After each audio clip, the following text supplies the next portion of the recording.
Boom, boom. Okay. Let's go. Because I got to take a poo.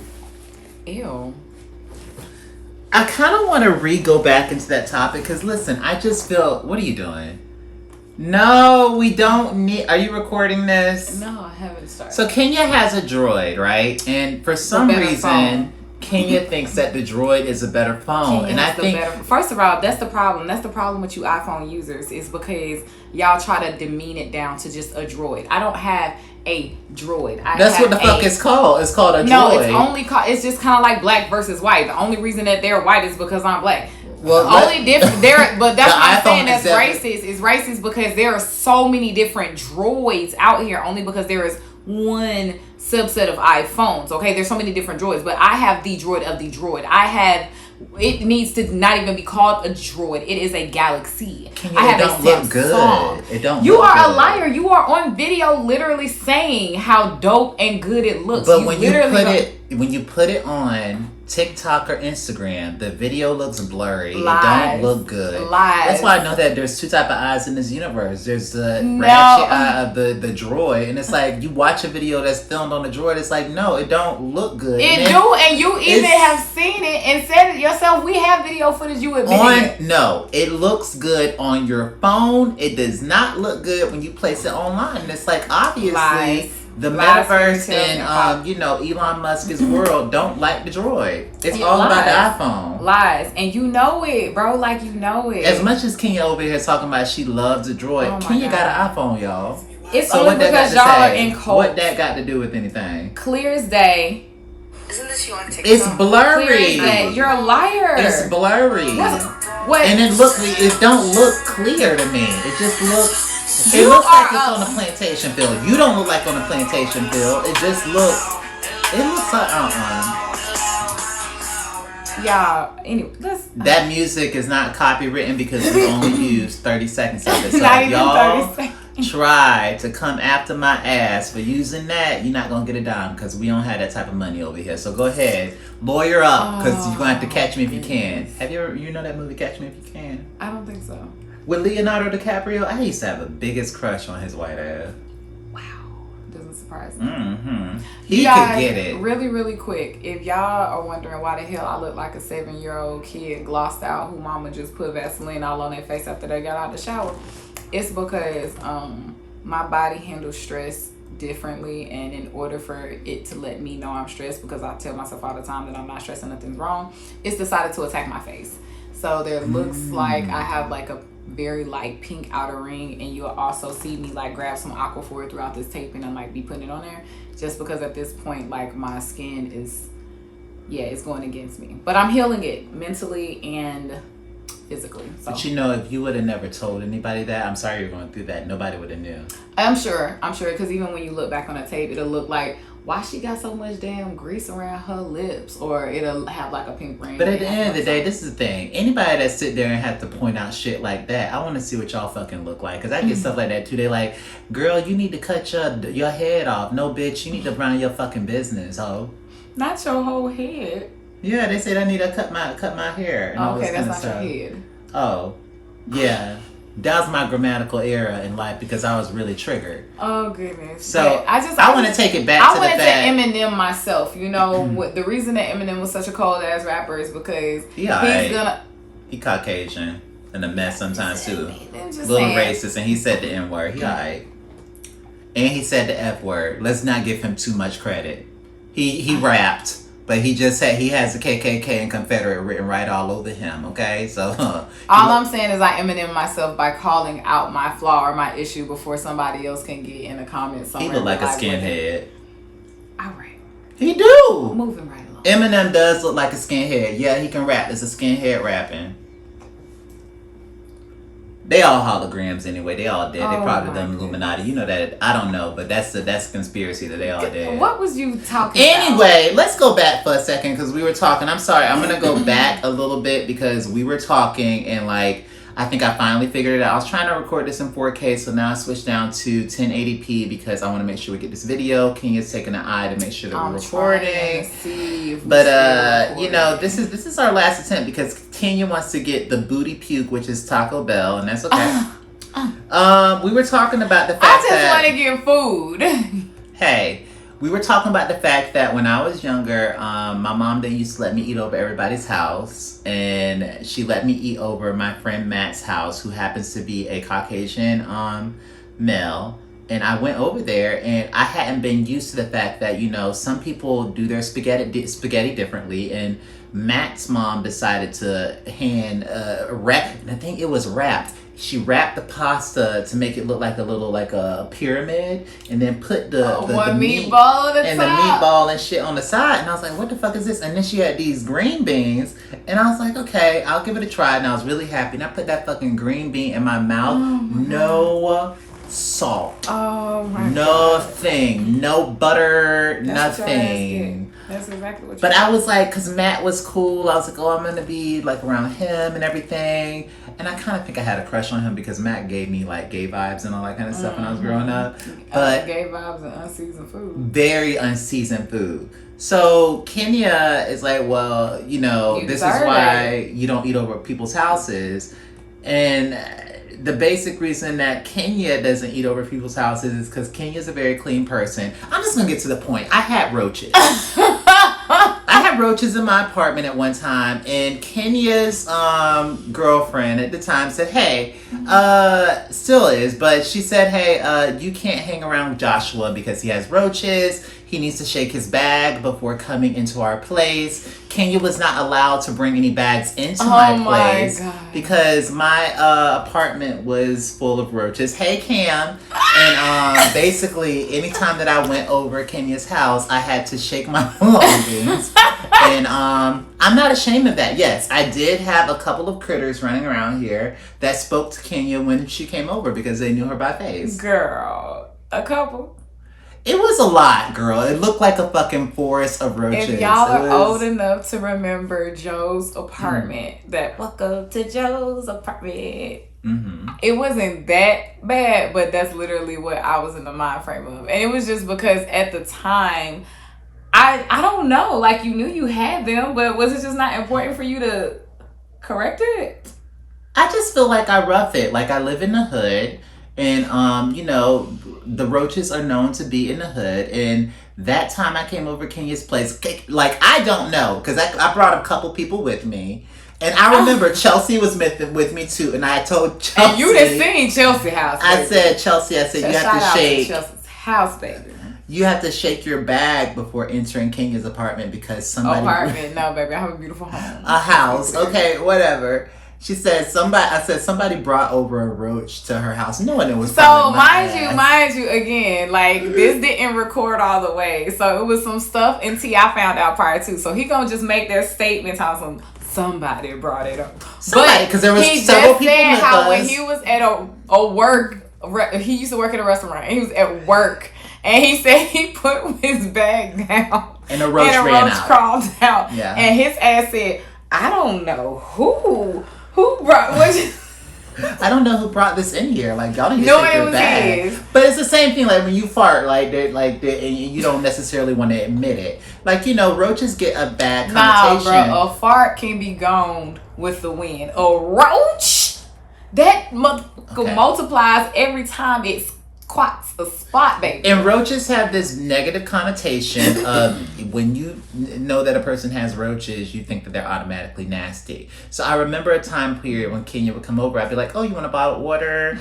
Do you want like something to drink? And Kenya never really I carry my own water. I carry my own water. She's like, no, I'm good. I carry my own. She literally ate peanut butter over here today, and I was shocked because I was like, oh, she must think I'm a little bit cleaner and everything. But I've had people, I appreciate people like Kenya because one of my other friends, Mike Ben, I work out a lot. Like I sweat and I work out a lot, and sometimes I can smell. And he came over my place one time and he was like, you are in your 30s. You should not smell the way you smell. Okay, so but one thing about you though. One thing about you is that sometimes you can't tell you that because you be wrapped up in your own pheromones and feels, and you be like, I smell good. And I'll be like, I like my manly scent.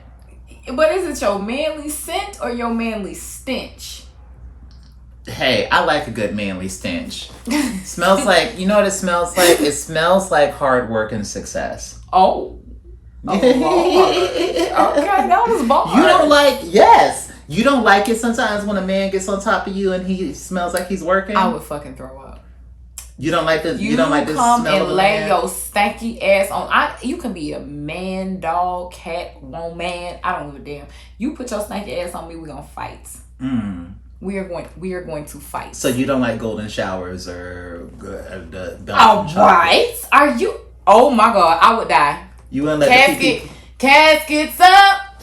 I'm dead. What if you're in the shower? Gone, and the truth remains your bitch. You out of here. Wait, so if y'all are in the shower, you're doing your thing, and he starts like, I would die. You would break up with him? You are out of here. That night. What if he apologizes and says, I thought you were into that sort of thing? I will slap you, because how did we get this far? You don't know me. It's just water. No, pissy pot. It's water. Oh my God. So you just gonna be in the shower with somebody and let them play magical swords with you and start pissing on you? And you just gonna think that's okay? What happens when a jellyfish stings you? What do? They pee on you, right? And that's why you keep your ass out the water. That's why you don't go eat at nobody's house, and that's why you keep your ass out the water. See, in situations like this, that if you just follow these simple directions, it would be fine. So here's the thing. Would you let a white person cook for you? If the proper place, protocols, and procedures were adhered to, and it was in a environment in which I felt like was to par in that standard, and I'm there, yes. But again, that's totally me being knowledgeable of it, because again, if it happens in restaurants, it's gonna happen in restaurants because.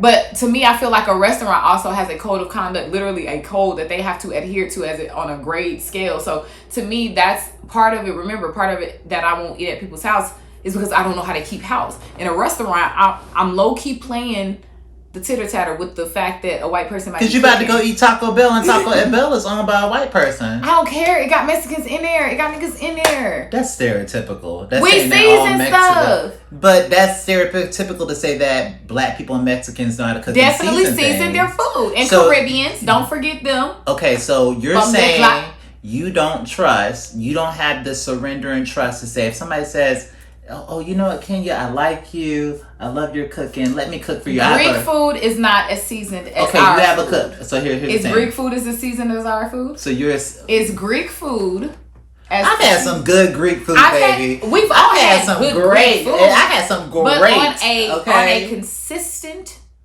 caliber, is Greek food as flavorful as your community's food? As soul food, no. As soul food, no. As soul food on Thanksgiving, like I'm not trying to have no goddamn Greek food on no Thanksgiving or Christmas. Like I'm trying to fatten my ass up. So are you eating white folks dressing out here in these streets? No. Give me some cream. No, listen, I'm different than you though, because I've eaten over enough white people's houses and dated enough white men to know what type of seasoning men. Yes, I had. You never dated a white man? No, the closest I got was my best friend in middle and high school. Shout out to UT. What I'm saying is they have a couple things that they do differently. So if I know that their cabinet is full of seasoning, couple things that they do differently, you're not gonna be able to speed past that. So what that mean?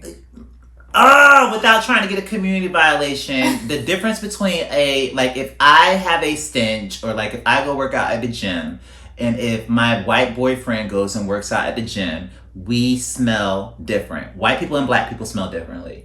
We do. And I'm not going, they ain't sugarcoating, because a stench is a stench. But I know if I'm in a room full of black people, there's a stench that we have. If I'm in a room and there's a couple white people in there, you can tell. It's like, oh, okay, Charles or Jimmy Bob over there, he kind of, I know who's funky. Bob. This is the thing. And the thing is, if it's a funk in the room and there's a couple... Is it racist? Coming from them. Is it racist? No! I'm so sick of this. I'm so sick of these community violations. I don't give a fuck. There is a different stench from a white person and a black person. And I'm going to say this, because I slept... What did they smell like? Yes, what did it No, smell? Not that. I'm not you saying that because y'all not tryna- finna cancel me. Y'all not finna cancel culture me because I didn't do anything. Baby, they try to. This is the thing about cancel culture. They'll cancel me, and then there'll be white men in my DM saying, "Hey, I still want to come over that night." So at the end of the day, fuck cancel culture because that's a whole bunch of bullshit. You can't cancel anybody in this life. White people and black people and all cultures smell differently. It's based off of what we eat. It's based off of our genetics and all this kind of stuff. I'm not gonna say what white people smell like. But you already know what they smell like, and it's a Maybe certain... I don't know. Maybe I'm watching this from India, and I don't know what you're talking about. Child. And maybe I need to make sure that Child. What? You trying to get me in trouble. It's a distinct stench. I had to get used to it because when I first started dating a white man, I was like, I knew when he had been working. Are you trying to say he smells like a wet dog? I'm not saying anything. That's what you're assuming that I'm saying. I'm saying that it can resemble. I'm asking you right now. It can resemble certain things. Is that a thing that you feel like you? Hey, I don't have a dog to put it up against to, but I do think that sometimes the stench can be overpowering. It's definitely Are you not around pleasant. here really saying white people stink right now? This is what you're saying. I think anybody can stink. I say that the stench is different. I think you're trying to make it's it as different. a collective. We're not finna go there. Oh my God, I cannot believe you're doing this right now. But listen to me. One for all and all for one. It is one for all for one. A stench is a stench is a stench. If you stink, bitch, go take a shower. And at the end of the day, people have told me time and time, Josh, you stink, you need to go take a shower. But my stink, if my boyfriend's stink, are going to be totally different if he's a white man. If we're both black, the stench is going to be different. I'm going to say something else. If we're intimate with each other, when I'm intimate with... What you mean? If I'm intimate with a white man versus a black man, intimacy leaves a stench. There's going to be a different stench left over. Smell like booty, badussy. Booty, dick, and pussy. Well, it depends. I'm either smelling like what's that old popular black native. I'm either smelling like black nativity. Like those what those black martial arts movies back in the day, the black exploitation movies, what are they called? I have no idea what you're talking about. You're talking about like the ones that were like shut your mouth. You know what I'm talking about? Shaft? I'm either smelling like Shaft or what does Shaft smell like? I have to know. He smelled like Palo Santo and sage. Okay? And everything Palo Santo and sage, and then if I'm sleeping with a white man, I'm smelling like Crocodile Dundee. That's what they smell like. The imitation, without being disrespectful, because I did not say they smelled like wet dog. It smells like Crocodile Dundee. What? And that is a whole man. What does he smell like? A crocodile. Rest his soul. Crocodile. And how does crocodile smell? It smells like a swamp. And how do swamps smell? Disrespectful. So you round here saying that white people stink. Next topic to segue, since we're talking about white people, because this is probably not going to go on TikTok, but it could go on Instagram and Facebook. And YouTube. Queen Elizabeth died. And I felt nothing. Hey, listen. And you sound I didn't even know. Uncle. Quick caveat. So I have a saying where I be like, good morning, I have nothing. So at the time I was taking care of my grandmother this year, my uncle was like, anything I did, it just seemed like he was just not happy with. It was just like, no, I mean, da-da-da-da. And I used to finally be like, fine, what do you want to do? Like, I would do all the work, and then he would be like, oh, like, basically, no, that ain't enough, or that's not good enough. Yeah. And so I was like, you know what? Fine. You do XYZ, look up ABC, and then let me know EDF. Like, so the next, like, I gave him this information of all the stuff he could look up and he could do on his own to let me know what direction we was going to go in. I gave it to him early in the evening. Mm-hmm. Left him with it. Woke up early the next day because I still had a time frame in which I had to get everything done. And I said, hey, good morning, Unc. So were you able to figure out what you wanted to do better based off of, you know, the information and the questions I gave? This man waited a whole 45 minutes and then responded and said, good morning, I have nothing. What? Yeah. All of this shit, all of the stuff you was talking about what I could do, how I could do this, and all you had to do was look it up on your own. You ain't even put a moment or effort into it to even try. You just hit me with a good morning. I have nothing. That's how I felt. Yeah. Do you feel like black people should be a little bit more respectful about Queen Elizabeth's death? No. Why?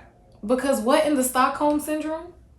Like, again, I don't know. We're forgiving people, so should we forgive her? We can forgive her and not have to, like, so that's like if you forgive the fucking family that was responsible for your family being enslaved. You can forgive them, but that don't mean that once they great grandpa die, you got to be sad for them. I don't give a damn your slave owning ass. I forgive you for what you did, but I'm definitely not going to be sad for you, sir. Okay. Do you feel like Black Twitter and Black TikTok is fucking hilarious? Yes. It's fucking hilarious? Yes. So you don't think it should Who checking for me? Boo. Interrupt the mind piece. Like, Black Twitter gets you through life. Black Twitter. It's a mental health thing. We are out here serving other communities, okay? Mm-hmm. We are protecting people's mental health because with all the shit that's going on in the world, y'all, we could all be driving ourselves crazy, jumping off of bridges. But when you come to Black Twitter, oh God. Black Twitter lets you be happy. Yeah. And no, it should not calm down because it's giving you the right amount of disrespect because she reigned for so long in such an egregious way as it relates to people of color and just even her peasants under her. Like, no, egregious. It's like almost, would you expect the Jews to be sad at the people at the Holocaust if they died? Like, do you think Anne Frank right now would be like, well, now the Holocaust is over and the person who started it is died. I don't know how I'm gonna move on. Like, what? But okay, yeah. I'm with that. I feel like the family was very disrespectful and did a lot of disrespectful things. And then, people was rocking with Princess Diana and they still are 100% But we don't know the whole story. We don't. We don't really know the side conversations that go on. It's the same thing. It's like you only know what the media puts out. Correct. So at the end of the day, all the media is controlled. Right. So we don't know the woman that is portrayed. But what we do know is the lives that were actually affected and all of those black and brown people that she literally were just absolutely egregious and heinous to. Again, I can't speak specifics on it because I am not well versed in the Queen's terror reign, but I do know of some of the things, and from even the little bit I know, it's egregious. So why would I expect... But did she also do a lot of good when she took over? For who? For who? You can't have egregious as an adjective against a community and be like, but didn't she do good? For who? What I'm saying is, what in the Make America Great Again are you talking about? What I'm saying is there is not one leader where you can please all people. No leader exists where it's like, Gandhi stayed out of everything. He was Buddhist, and Buddhists stay out of everything. They're great with everything, and it's the idea of doing nothing. He wasn't. That's a courageous thing to do, but he didn't fight a fight. He wasn't like Martin Luther King or Malcolm or the Queen or something or Obama or anything like that. Buddhists stay out of drama. But did you really just put the Queen in the likeliness of all those great? Hold on. I say this because... You better say the Queen, Betty White. You better find some people over there because you will not ever... No, but what I'm saying, she was a leader just like those people. She was a leader tyrant. For her. If you say her name, you need to say Hitler's name. You don't put her and Martin Luther King next to each other. Just because she didn't necessarily do an entire organized extinction of a specific group does not mean that she was not equally responsible for the same amount of terror and deaths amongst a community like the black and brown people. So are you comparing the Queen to Hitler? As long as she reigned, yes. I ain't saying she just as bad, Hitler, but I'm saying if you went on a pro and con sheet or a similar to not similar sheet and you did a diagram down the middle, if you put Martin Luther King on one side and the Queen on one side, I promise you they will not be equal. However, if you come and you put Hitler on one side and the Queen on the other side, I guarantee you that theirs will be way closer in similarity versus the Queen and the Martin Luther comparison. But Hitler actually set up camps to destroy people. Do you know what she did to oppress and when destroy? It comes to no, I don't know all of that. I did watch The Crown, and it just First of all, if you've watched anything prior to her passing, you can guarantee it would have always been to make her fucking look good. She died at what, 94, 90 something? She's been the queen since she was 25 years old. Okay, but here's the thing. Can you really have lived that long a life? Because Martin died young. Malcolm died young. Can you really live to 94 and not have a little hiccups along the way? Everybody does that lives that long, including Betty White, including all these people not the level of destroying a community hiccup. That's not a damn hiccup. You sound like the United States government right now when they did the goddamn on. Let me be clear. I don't give a damn about the Queen, but I'm saying that that's like literally Hitler saying, "Oops, my bad." Like, no, what you did was fucking horrendous. There's no oops, my bad. That it's a hiccup just because you lasted to 90 something. I'm going to say something that might make a cute couple people mad. From whose consciousness, though? From whose consciousness? From your consciousness, a black woman, a minority, or from the consciousness of a person that's like Hitler? From a consciousness from a person like Hitler, what he did was amazing. From a consciousness like yours, what he did was bad. Egregious. But what I'm saying is you're coming from your consciousness. You're not looking at the whole thing because there's people on that end that like, no, actually what he did was great. I understood what he was doing. It's the same thing when it comes to the Queen. People understand what she's doing. Like from my perspective as a black person, yeah, I'm like, I don't give a fuck. I get what y'all are saying. But let's take me and you out of it and us being like higher power beings out of the fact that we're black people and we are going to see that side. And we came in this world as white people living where she lived. We probably wouldn't think that way. That's because they don't acknowledge anything that has happened prior to them, even if it includes their ancestors. As long as they weren't around to hand touch it and have a part in it, they don't see it as being something that they need to deal with or address. Okay, so question to you, because I think that I kind of agree with you in the sense that like when we think about racism and we think about because someone said something about like white people and with power, and that the fact that their kryptonite is power because they need it. Black people's kryptonite is that approval, forgiveness, and being I don't even think it's a forgiveness. We don't give a damn if you forgive us or not. Like, we don't care. But it's something toxic about the need to be seen, about the need to be approved of, about the need to be a part of, about the need to be seen as, like, just because of the fact of the disrespect we've received over the years, the, blatant lookovers as if we're like not qualified enough to do or be a part of something just because of the color of our skin. So we've worked our ass off education wise, business wise, entrepreneur wise to be on such a level to be accepted, to be viewed as. So therefore that need, because of the work that we've put in to be accepted and approved, that is very toxic to us. Do you think that things have changed? No, we're literally in it now. I think things are kind of veering off to get better. Like, so for instance, like the movement that college students are making, like college athletes, like how they absolutely know they would get more playing time at a PWI, private white institution, for y'all who don't know what that means.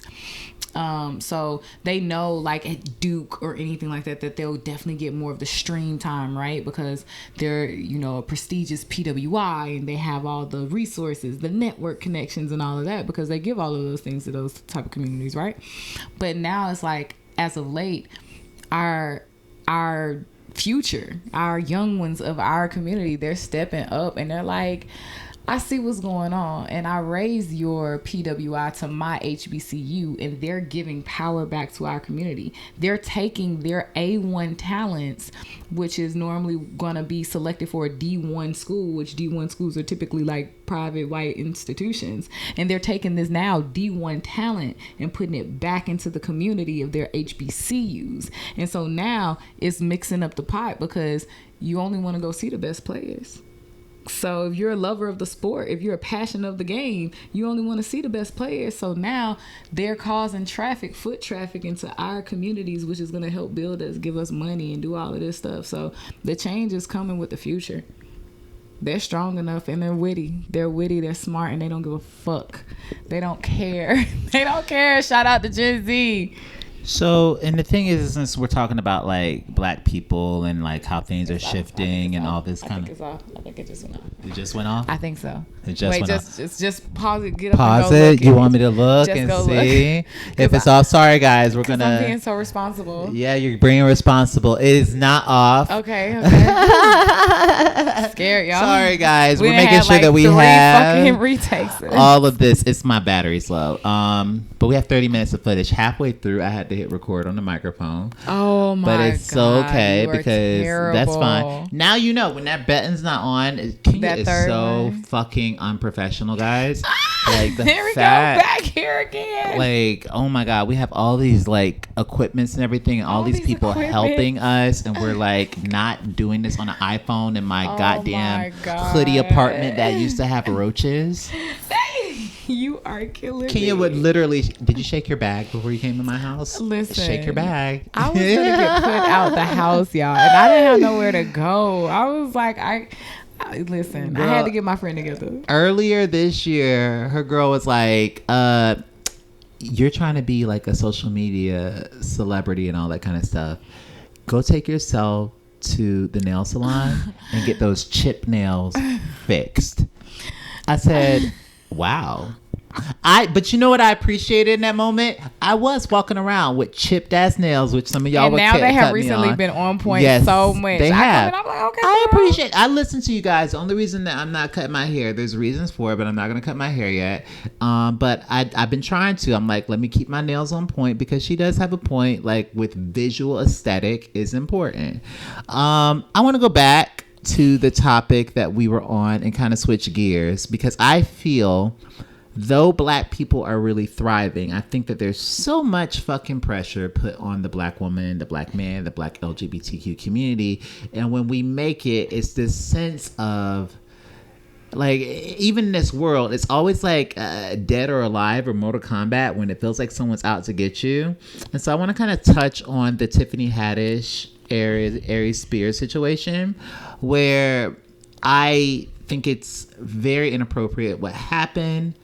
I don't understand how it happened because there was a parent involved. And for me, I feel like when it comes to anything, when it comes like to drama or anything, black people are always put to the forefront, and like white people don't necessarily get the same type of shit. Like when you think about the guy, think about Will Smith. Like it's been so many brawl out fights at the Oscars or at the Emmys or at anything, at any major event and function, and 80% of them are held by white individuals because we typically mind our business.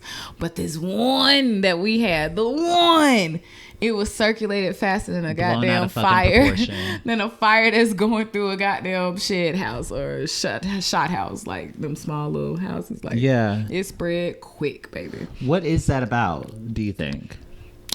I think it hurts people to see, or it scares people to see our community in a positive light because they know positivity equals power. In whatever mindset or whatever facet you're talking about, like in the mind, like when you're positive, that's power. That gives you strength.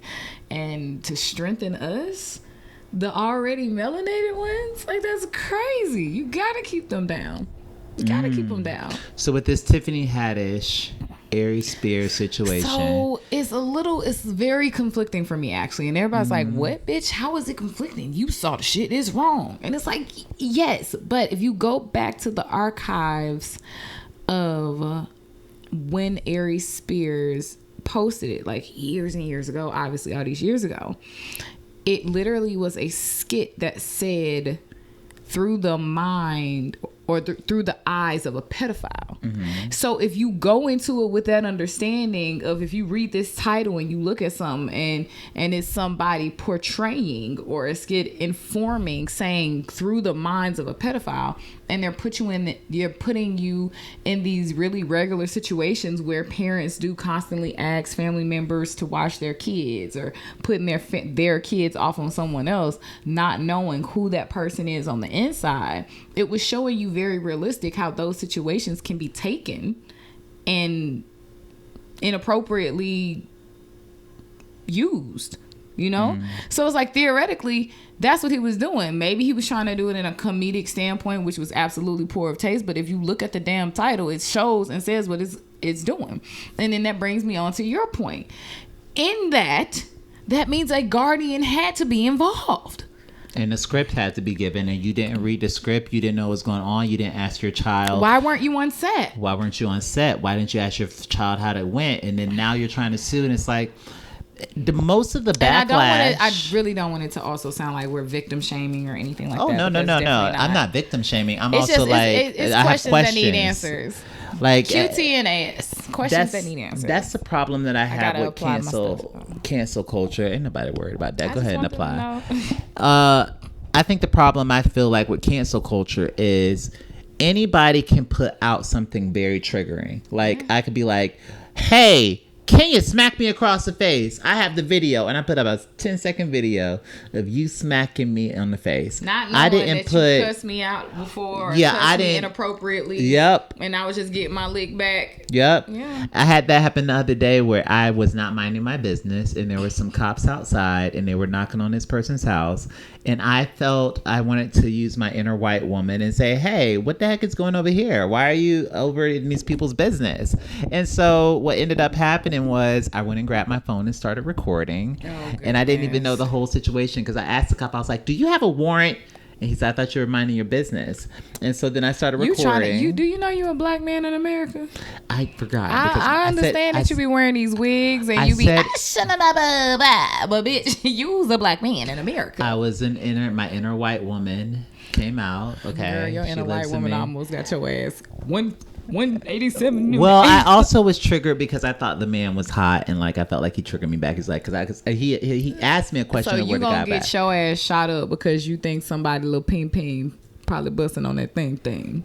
Cops are kind of hot to me. They are, especially a black man in a uniform. Oh my god. Arrest me, sir. Just keep going. Anyway, the thing is if I would have put out a video about that cop in that situation, it You're only right. showed it would have flooded to him as if he was a bad guy. He was a bad guy. The narrative. I control the narrative, and anybody that puts out a video first come, first served. Or even with podcasts, that little section, and you could take anybody's podcast, even this one, because it's kind of controversial, or any of the type of videos that I do, and say, oh, they can literally take an excerpt from like any conversation that we just had and highlight like, so white people stink, and then it'd be like, these two podcasters are racist and think white people absolutely stink. You could literally do that. I could make it seem that way, and then you say, oh well, Joshua Gilliard and Kenya J are this way, and these two podcasters are talking about this. You, as the person that put out that narrative, is very, I think there's more of a responsibility that comes when you try to have an opinion. Yeah, that's why they are always on top of all these news outlets like TMZ and even things like the Shade Room for the social media standpoint. It's like as a journalist anyway, like the Shade Room is just fucking triggering as fuck. Like, it's just a triggering. It's used. I actually really don't believe that it's owned by black people. It's used for triggering moments. You only put out triggering content. You're not trying to teach or anything like that. The reason why the Shade Room and Neighborhood Talk and all those social media outlets stay popular is because they put out things to trigger black emotions. It's the interaction. And so that's what I was saying. You know, as much as they want to sometimes hold themselves to like a journalistic standard, you know, they try to act like they the damn ABCs of the social media network or the Fox News. Let them tell it. They went to a black college for 4 years and got a degree, and now they're in the Shade Room. But all I'm saying is that this is me talking, not Kenya. I was gonna say, I did not say any of that. All I'm saying is that if you are more interested in putting out fast content instead of accurate content. Just be willing to take the accountability and understand that you have just played a part in controlling that narrative. So if you were itching to put it out that Josh and Kenya J are racist without having heard the entire conversation, without giving it a fair, honest, whatever you decided to do, then you, if and when we are afforded our day in court and can prove you wrong or support whatever thought process that we were going with to begin with that you tried to twist, then at least be responsible enough to take accountability, because you already knew that you were more interested in posting fast instead of posting accurately. Well, the other sucky part about it is like, okay, so for example, people like Aries Spears and Tiffany Haddish can't necessarily put their narrative out yet because they're on court. Right. So you're right. Only seeing what the person can spin. The news can spin, and they can spin which it, can never be from the original side of the entire party. Like y'all are only going to get the accuser's take on it, because as soon as the accuser put anything out there, it's the accusee's responsibility to go into defense mode and protect themselves, which normally means calling lawyers, which means that once a lawyer involved, you have already shut yourself off to what you can really do and put out there. So ultimately, your reputation is in the spinning lies of the lying ass social media. Once you become a celebrity and once someone sues you, everything that you put on social media, it depends if you take a picture. You can take a picture with a car or anything. That's like if you're a celebrity and you're going through a divorce. If you have kids in a situation, they can utilize anything that they see with you in public. So it's like there's a double-edged sword when it comes to being a celebrity and all this kind of stuff. What I don't necessarily care for is a lot of the scrutiny that black people get when they're going through these things. Even people, what this whole thing is like fucking wrong. Like even like people like Bill Cosby, R. Kelly, Tiffany Haddish, Aries Spears. It's coming from our community. Usually it's our community backlashing our community. Instead of getting a full story, you could literally put out a scandalous story about Beyonce. Majority, in my opinion, the majority of people that will have something to say that criticize Beyonce is black people. Let me tell you something about white people. White people will have their fucking back until everything's put out. That's why Donald Trump, if Donald Trump ran again, he possibly could win again, because white people are like, well, actually this and this and this and this, and you don't actually have the facts straight. Black people are quick to say, hey, we don't fuck with them anymore because of X, Y, Z. I think what happens is black people are quick to pick a side, which we're triggered to do so, because it's always, again, like even stemming back to slaveries, whose side you gonna be on? You gonna be on your people kind, who that they're planning an escape or this, that, and the third, or do you need that approval of massa and are willing to put them out in the narrative just so therefore you can give him the information that's gonna keep your community down, but it's gonna make you feel good and special because now you're being edified by the white man. But just because you pick the white person's side doesn't mean that you're a coon. I said it.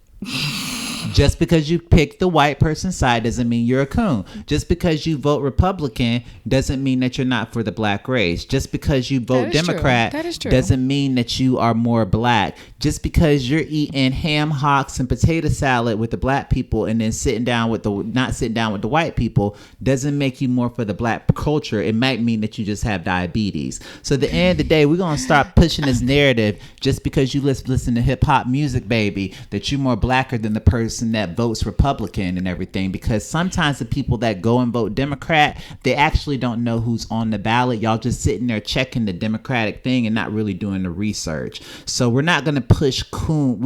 You can push whatever you want, but I feel like that we are actually the ones that are destroying our community. We love to say they're doing this to us, they're doing this and everything. When honestly, we're the ones that's holding our own community back. From your own example earlier.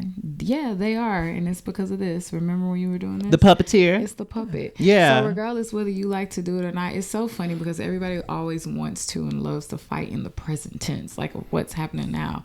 But then y'all ignore all of the Stockholm syndrome, brainwashing, manipulation, mental abuse, programming that has gone on for centuries, not just decades, but centuries before. And if y'all don't think, which has already been scientifically proven, that this affects us on the internal enzymes, like it's literally trauma is passed down in the DNA. So if y'all don't think and or take into consideration that all of these mental programming, mental abuse, Stockholm syndrome, all of these things have already been implanted in us, and then you want to just try to look at present day issues and fight them with present day knowledge without acknowledging the bigger part of it, we're still mentally being puppeted. It's still a one of control. It's still a one of inclusion. We are still mentally being puppeted for their approval. Majority of the people, and I like both. Like, listen, I love Tabitha Brown as much as I like listening to Megan Thee Stallion and The Real Housewives of Atlanta. But what I will say, a lot of times what you see in pop culture is you see the darker side of the narrative of Black culture pushed forward, as opposed to, oh, eat healthy, speak positive, get your therapy done. Absolutely Hell, right. Tabitha Brown, go ahead. When that happens, it's just like being in school back in the day. We're considered lame. The Black people, not the loud, ratchet, popped off, ready to go, TTG. That's what we're known for. But you can be ratchet and be healthy and have a mental health and have like colorful hair and all this kind of stuff. They can't make the two align in their vision. It ain't talking about white people. Right. It ain't about what we can actually do. Of course, we know we can do that. But when you're looking through the lens of said person who feels like they are a superior, when you're looking through the lens of a superior is looking down and looking to place people everywhere where they're supposed to go. And I can't possibly have this ratchet, loud, TTG type of group that I deem to be on the same level as this sophisticated, pristine, educated type of group. It got to be one or the other. White people, y'all need to get y'all some Black friends. That's the problem.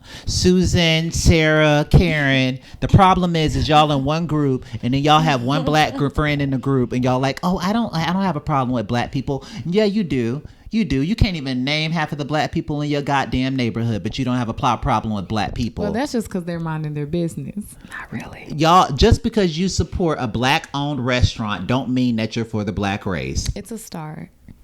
Is it though? Is it though? Oh, I'm gonna go support I'm gonna go get me some sage from the west side of town, and now I'm all for the Black community. Bullshit. Fuck you. Oh, you have no fucking Black friends, but you just brought some sage. This is all the queen. No, fuck no. I'm serious though. Like, you go into these, you're all for the community, but you have no Black friends. You go on your Facebook page, you ain't following no Black people. You don't know who Tabitha Brown is.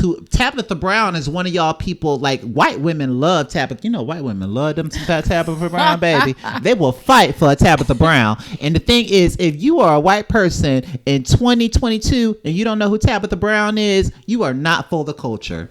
Okay, because Tabitha Brown she is like the Beyonce of the food industry, of the mamas. Yeah, so at the end of the day, if you don't know who Tabitha Brown is, I'm just going to think you're a member of the KKK.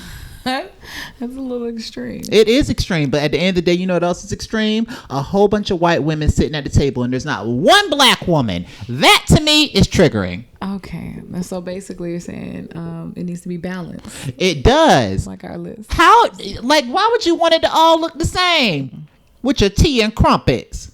I mean, put some buttermilk biscuits on there or something, can you? And then don't just have the one Black girl sitting at the table with all you white women. That's uncomfortable. Put someone in there that she can relate to. Damn, make her the leader of the board, the thing that y'all are on. It's so uncomfortable. I'd be like, dang, I bet you she just has to feel like then she got to relax. When does she get to relax if she hanging out with y'all all day? That's triggering. And then in corporate America, baby. Might be a Black woman. Who? You triggered more. I love Black women. Push y'all to the front. I don't want to see it. Like, you know what? I love, like, white people. Don't get it disrespectful. I love, like, I date white men. I feel like they see. Not you using white men for me. Yes, they can throw it down, because the ones that really understand how beautiful we are. They just want to make love to us. White men love the black skin, baby. And if they have a black fetish and they want to love my black skin, say, what if it's just a fetish? Hey, then fetishize me up that night, baby. Fetishize me up. Make me a seafood platter. Okay. All right. Guys, this has been an amazing conversation. Wait, where are we? Are we still going? Okay, great. I want to move on to our next topic, which is spirituality and how toxic it can be. Because I feel like everybody is preaching a different narrative. You have the Bible thumpers over here. You have the Krishna people. You have Judaism. You have all these different religions. And you have everybody saying, oh, it's the end of the world. You need to get yourself together. You might come back a chicken and everything. And there's so much shit on TikTok where I'm just like, shut the fuck up. The world's not ending. And I just want to know your perspective on everything, because for me, like, everybody is preaching what God is and what the universe is. And I honestly feel, in my opinion, don't nobody know shit but what they feel in their prerogative. And everybody's trying to push their views onto the world. But that's my narrative. Kenya? I have a saying that I absolutely, undoubtedly live by, like, and most people hate it or they love it, but I literally take on life with understanding and accepting that your perception is your reality. It's literally just as simple as that.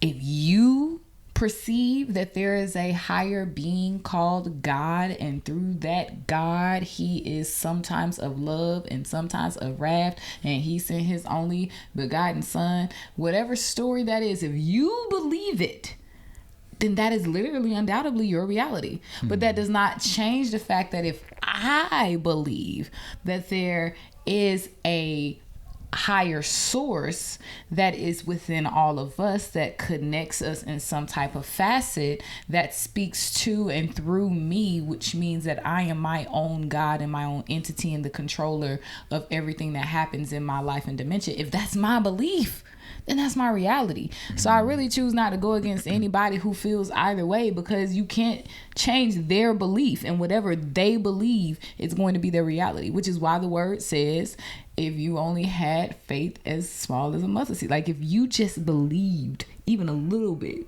the power that our mind possesses, that's what it is. It's just what it is. So why the hell am I going to argue with somebody who don't believe it's a God?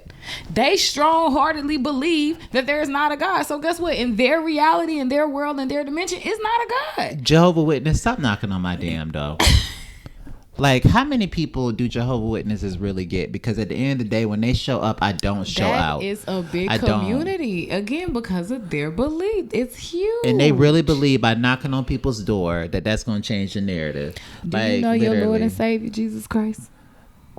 No, there's this woman. These three older women. Every day, I walk by them and they have this pamphlet out. I'll be like, hey, good morning. Literally trying to hand me the pamphlet. I have told these ladies 3 different occasions, no thank you, but they still keep trying to push the pamphlet in my hand. Why? Because I'm trying to figure that out. It's disrespectful. No, it's their belief. Their religion and their word tells them to pursue endlessly the lost souls for the Lord. Meaning, like, their belief is that no matter how many times you tell me no, my role in this world, on this planet, is to pursue you per se, my word that I believe. So therefore, you saying no to them is just them know that they're closer to achieving their goal of leading you to their Lord and Savior. It's their belief. Save your prayers for someone who cares. Oh, bars. You have been full of bars today. Thank you. But literally, like, I don't give a damn. Don't pray over me. Don't touch me, because I do believe that energy is. That's your belief. No, but like, don't, like, if I say I don't need it, then that to me is witchcraft. But and I don't want your damn witchcraft on me. If you have embed into you a belief system that says, per this word, everything in this word is true, and per this word, I am supposed to endlessly pursue the lost people so that they can know but the that Lord. ain't in the Bible. That ain't in any, like, I have every fucking religion in here because I was trying to be the avatar of religions at one time. And I'm telling you that any word that I've read does not say, hey, you need to strive and try to push your beliefs on anybody else. Honestly, majority of the words that I've read says that it's in you. You know, like, you can say, hey, like, I love doing Tai Chi. I said, hey, Kenya, you know what? Come to Tai Chi. Try it out. You tried it out. You're like, oh, okay, yeah, I like it and everything and everything. And nice. I have to respect it. Am I finna sit there and say, Kenya, this is what you need to do? Even though I like Tai Chi for me, Kenya probably just likes going to the gym. That's what she likes to do. I'm not going to say, Kenya, actually, you need to come over here and try my thing. You, again, because of the fact of how you've built your life, your reality, you understand that for you in your world, allowing people to just do them and be who they are is your reality. That's because that's how you handle people. That's not everybody else's reality. Remember, their perception is their reality. So again, if they've been shoved this book down their throat and whatever teachings they may have received, because again, everybody ain't teaching the actual verbatim from the book, which they should be. They're preaching their shit. Right. So as a kid, if that's how I groomed my child to say, and no matter what, you're going to get resistance, but you continue to push and you push and you push and you push and you don't let up.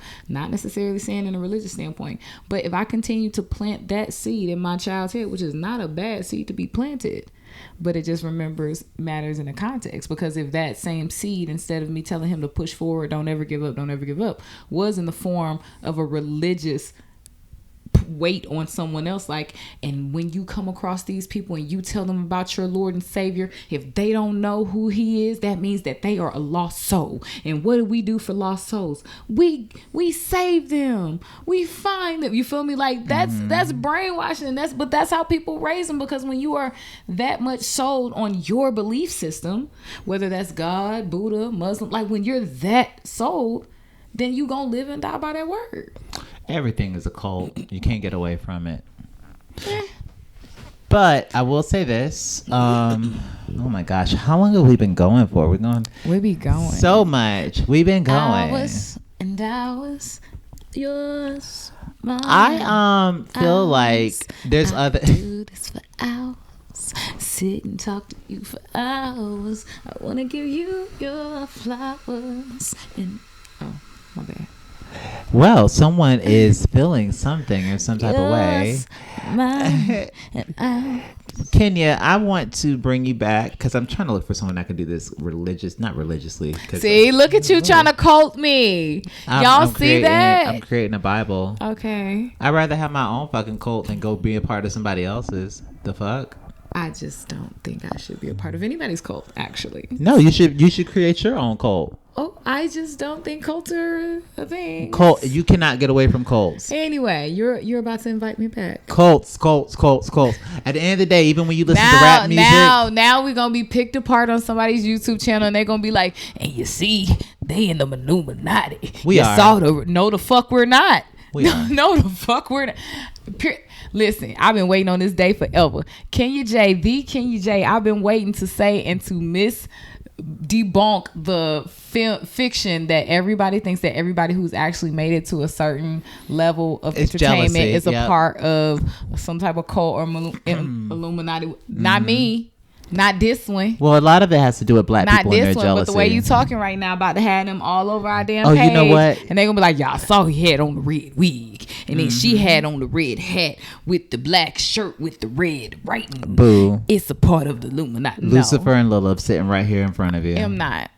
Lucifer and Lilith. And this is why the world don't know what to believe, because you got an angel right here and mixed with a demon over there, you know? You know what I'm saying? Look at this. What they say, take the meat and spit out the bones. So yeah, it's all an illusion. It's all an illusion anyway. If you're scared of what sits in front of you, if you're really scared of the devil, you should be scared of God. It's both the same. God and the devil are the same person. All I'm saying, that's my reality. That's his reality. Okay, y'all can walk with me into the regular happy reality. Aliens exist. I'll be back. You guys. Kenya, where can they follow you on social media? Go ahead. Everywhere on all platforms, period. I am at ONLY, the number 1 KYNA. Only one Kenya everywhere. You can also find like mostly acting content of mine, just in case you like y'all see the real and raw who I am here. But if y'all want to see when I have to be somebody else sometimes, y'all can find me at searching any hashtag of I am Kenya J. And with that being said, I hope that you're following everything that's Queen of the Ratchet. Till next time. Bye.